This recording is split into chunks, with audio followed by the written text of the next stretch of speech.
What are the most common timeshare complaints?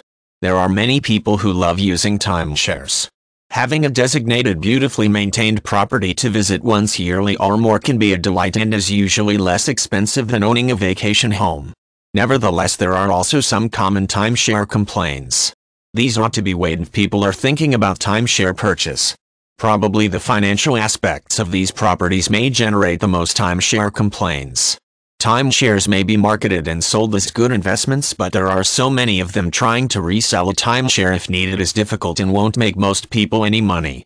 Some companies also place limitations on when and how people can sell their timeshares and might require that a person owns their share for a period of time prior to sale. Unlike a vacation home, a timeshare is not as attractive in purchase and isn't likely to recoup initial investment. Cost is another issue aside from selling. One of the common timeshare complaints is that maintenance fees for these properties can be pretty high, and this is on top of having paid for ownership or non-deeded right of use. When considering costs, people must think about not only price to buy and price to maintain, but also price to travel to their timeshare destination one or more times a year. This can raise costs more depending on the location of the timeshare and needs to be weighed when considering total investment on vacation.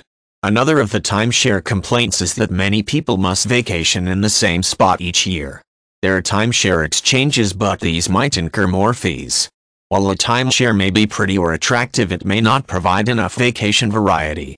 There is also the fact that people are limited by what they invest. They only get the amount of time they pay for, and they may only get it at certain times of the year, since people own or have the right to a share of their properties.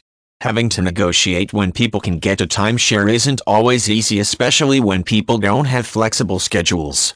One way to remedy some limitations could be to purchase a larger share, but it costs more money to own more time. Some people find non-deeded timeshare purchases to make more sense. They don't own property, but they still have the right to use it for a certain amount of time every year.